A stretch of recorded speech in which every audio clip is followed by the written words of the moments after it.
G'day guys, welcome back to my channel. My name is Wildkard. Thank you for watching the Wildkard Rugby Show. Like, comment and subscribe. But yes, you are here today because the mighty All Blacks house is on fire. Another losing streak continues at Wellington. And this weekend, the All Blacks have an opportunity to redeem themselves by putting up a 30-year undefeated streak on the line at Eden Park. They had some draws in the 30-year period, but they have not lost. So undefeated for 30 years. And this will be a monumental occasion for both teams. And yeah, big returns as well for the teams. Sam Kang, the former captain, returns to the bench for the All Blacks. Sam Kang has announced his retirement by the end of the year, so this will be the final outing for the Sam. And this will be the last time Sam playing at Eden Park as well. And for Argentina, Julian Montoya returns to the captaincy at the number 2 jersey, coming back from a bit of a rib injury for that. And yeah, huge occasions, some changes for both teams and shuffling around for the bench and the starting sides. We'll look at that in a second, but before we go, I would like to plug a little bit here about myself and my work on the background. So a lot of you guys have been requesting for the stats for the players to be added back into these previews. As you can see, I've added everybody's photos, and you know, this is what you would normally see at on rugby.com.au, and I've basically taken that and added all the stats for the players and put all the photos in there. And I've also added this ability where you can click on the players and it will show you the stats, more information as well. So this is not currently online as a website. This is only accessible for me offline, but I want to put this online. So I have a domain already registered, wildcardrugby.com. So yeah, if you want to help me out in putting this online as an for you guys to access this, yeah, feel free to donate some money to help me out on the developmental cost there. And basically, the results can be really simple. It's just gonna be the games, the big games, 15 men's game. Not gonna be anything else. Just keep it simple. The big games every week, and you can click on it, and then it'll take you straight to this, where you can look at all the stats of the players and click on them and go into the details. That's basically gonna be the website that I'm gonna be looking at bringing out for now. So if you want to support that, just something simple, something easy that you can look at on your phone, scroll through on your phone, feel free to help me with some donations. The link is down below. And also, for a limited time, if you don't like what I'm doing, I will stop doing YouTube and rugby altogether for a mere $100 million, okay? And I will disappear forever if you donate $100 million as well. This is a limited offer only, so make sure you get it on a quick. Otherwise, the price will go up. And yeah, who knows? It might be $1 billion in 12 months' time, so you will miss the opportunity. By the way, if you think $100 million is a lot of money, it's not. $50 million, it's going to go to Australian tax, and then there's going to be another, like, you know, $5 million of fees, of bank fees and everything. So I'm only going to get walking away with like about $45 million. So yeah, it's pretty cheap. You're only paying $45 million to get me to stop doing YouTube altogether. And you're also supporting the community by $50 million of tax money. So yes, it's a win-win opportunity for you, and it's only available for a limited time. So yes, think about that, and let's talk about the big game this weekend. So yes, this weekend, like I already mentioned, it's going to be a 30-year undefeated streak for the All Blacks at Eden Park on the line. Like I already mentioned, the last time they had a draw was against the British and Irish Lions in 2017, that infamous game where somehow the offside, you know, accidental offside was not given a penalty, was only given a scrum. But yeah, so yeah, it is what it is. I think a lot of the All Blacks fans are not happy about that. And this Eden Park is the place where the All Blacks have ended their hoodoo by beating France at the Rugby World Cup, ended the losing streak at Rugby World Cup as well. So it is literally the spiritual home for All Blacks rugby. And also, the last time they lost, believe it or not, 30 years ago in 1994, was actually against France. I would not have guessed that, to be honest with you. I would probably thought it was against Australia or against South Africa. But no, it was actually against France in 1994, 23 points to 20. And then the time before that was in 1986, and that was against Australia at Eden Park in 1986. Almost, well, close to 40 years at this point. And that back then, Tom Liner's dad, Michael Liner, was playing. And believe it or not, I watched this game. Wallabies won with superior kicking game.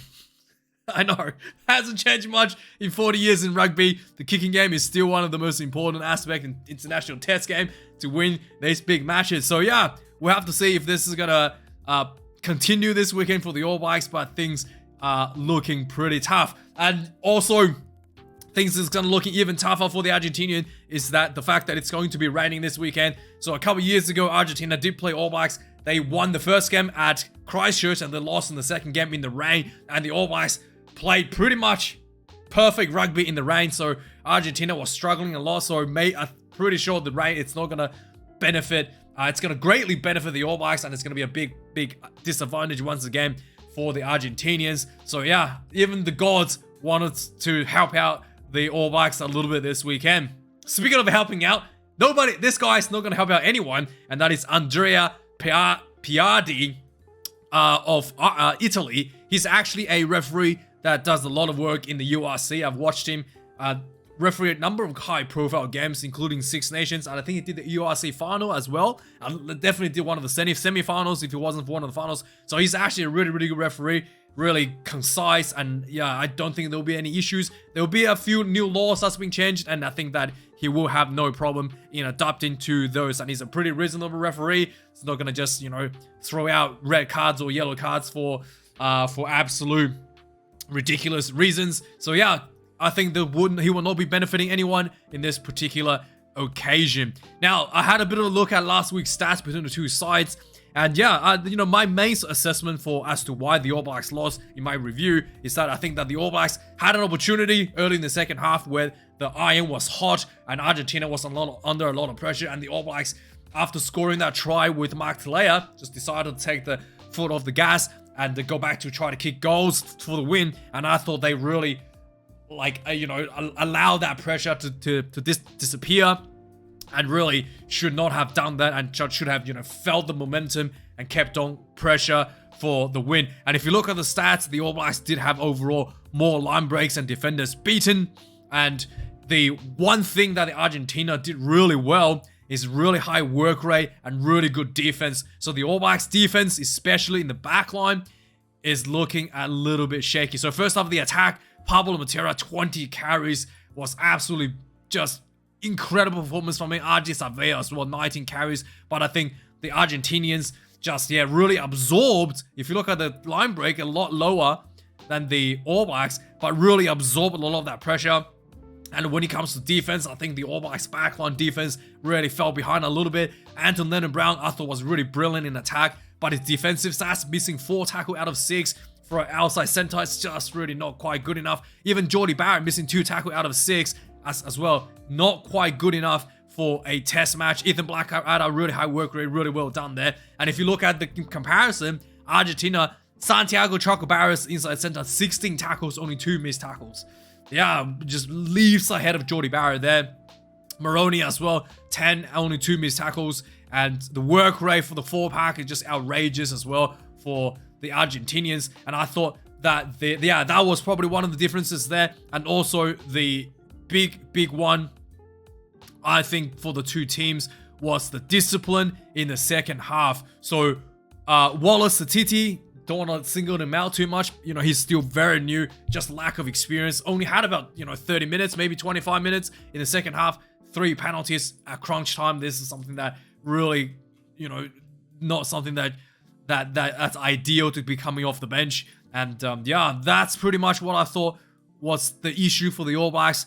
And yeah, just, you know, that defense, that opportunity not striking really turned out to be hurting them in the end of the game. So those are probably the areas looking to improve this weekend going into this match for the All Blacks.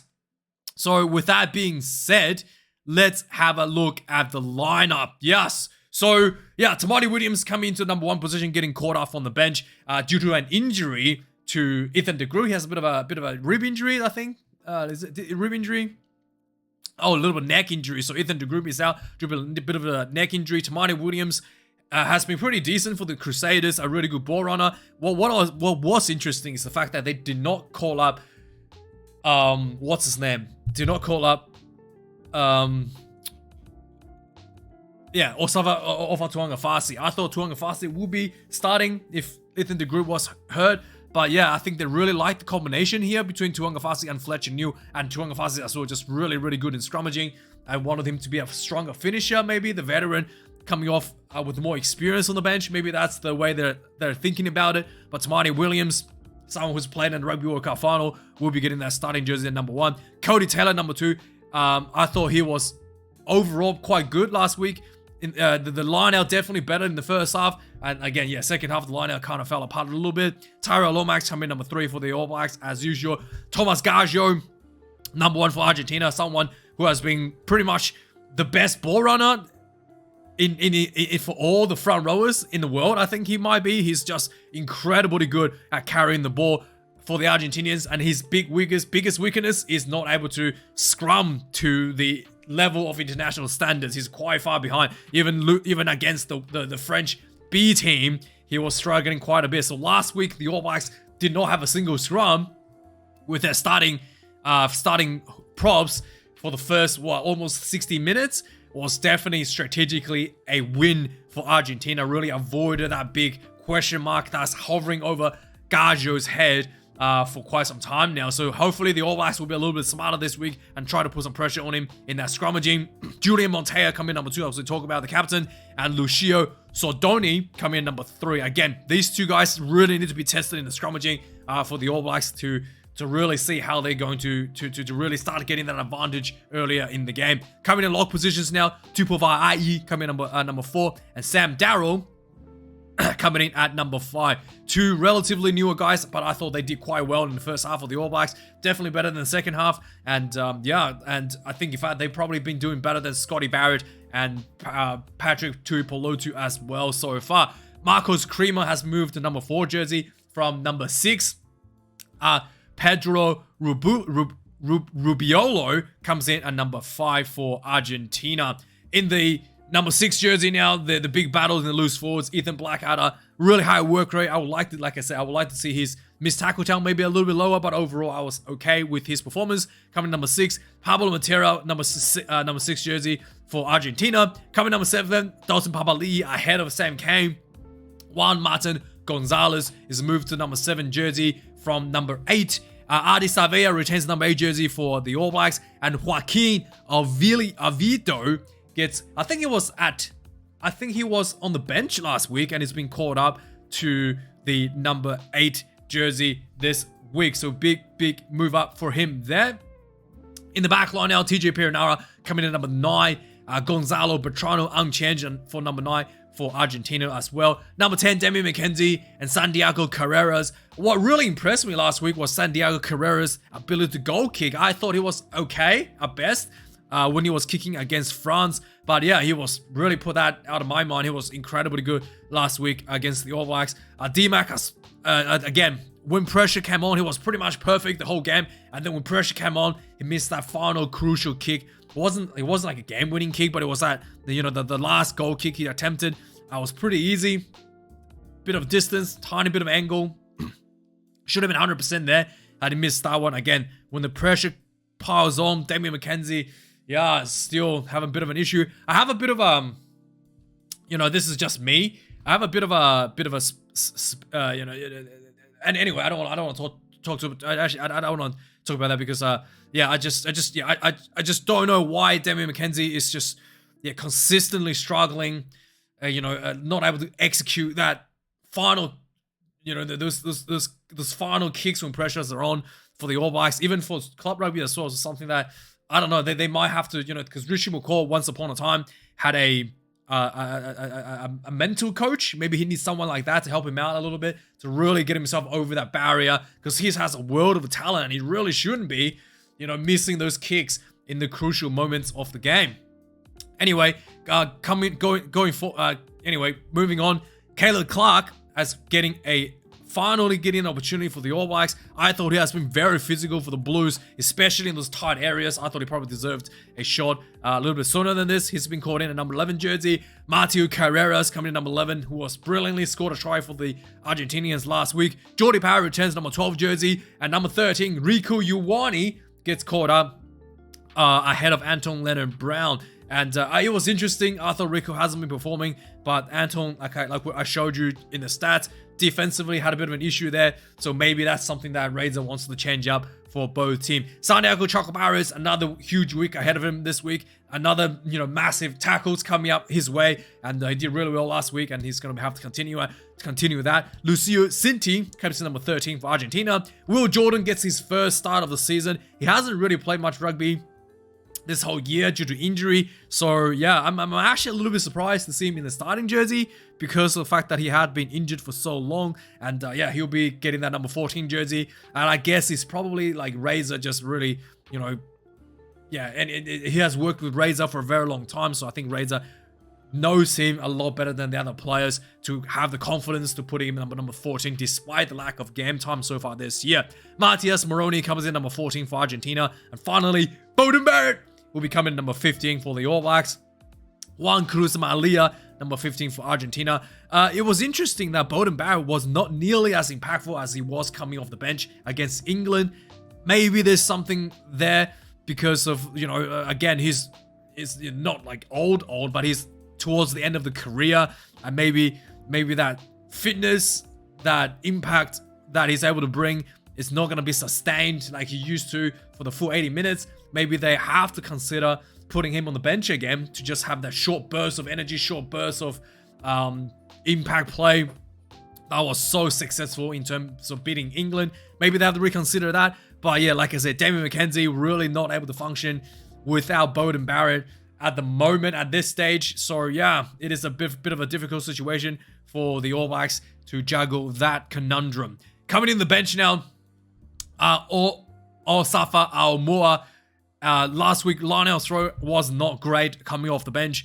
And yeah, definitely the big improvement this week. But I really didn't think it was his. Yeah, I thought his Lionel's throw has been pretty good for Super Rugby. And I think it's just like, not working with the same locks all the time. I mean, the All Blacks only had like, 3 locks in the English Test series. And now they're boarding in a couple completely new players. So again, it's probably not his fault. Last week, probably more of the combination of not able to haven't worked with any of the players for long periods of time. But yeah, that's something that definitely to be hammered down this week. Ofa Tuangafasi, Fletcher Newell last week as well, coming in at 17 and 18. They did actually lose one of the scrum, which led to an Argentina try in front of the try line. And yeah, after that botched passing backwards, losing 50 meters play. But yeah, this definitely have to be a big improvement for both of them this weekend. Ignacio Ruiz comes in number 16. Mayu Vivas, number 17. And number 18, Joe Scalvi will be finishing up for the Argentinians. I don't think he's 30 years old. I think it's like 35, right? This might be a little bit of an issue with the stats. 30? Well, I don't think he's 30. I think it's like 35 or something, isn't he? Or am I just wrong? Anyway, we'll have to double. Let me know if any of these stats are wrong, because it is pulled from another website, but it might not be 100% correct. Josh Lord comes in number 19, and Sam Kane number 20 for the All Blacks. Number 19, Franco Molina moves down to the bench for Argentina. And Thomas Lavanini returns the number 20 jersey. Unlike last week, Argentina had 6-2 on the bench. They have opted for 1 extra on the back line. So Cortez Ratama comes in number 21 for the All Blacks.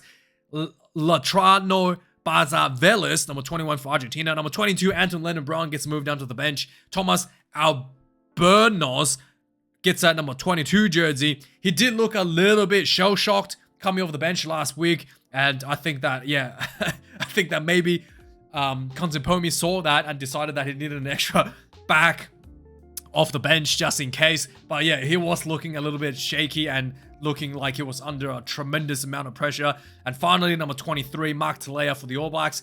And for Argentina, Batista Del Goy, more of a veteran now, coming off the bench for Argentina in the number 23 jersey. So yeah, let me know your thoughts this game. I think that the rain, the fact that it's at Eden Park, and the All Blacks has made some pretty good adjustments in terms of bringing in Sam Kane. And yeah, I think the All Blacks will win this one, and I think they should win this one by more than 2 tries. So a 14-point win overall, but I think the final score probably will be 20. let's say 30 points to, trying to do the math, 30 points to 16, so 14-point margin. So 30 points to 16 will be the final score, in my opinion, for this game. So yeah, let me know your thoughts, and like, comment, and subscribe. Thanks for watching, and feel free to subscribe to channel membership, yada yada yada. And thanks for watching. I'll see you guys for the review this weekend. Cheers.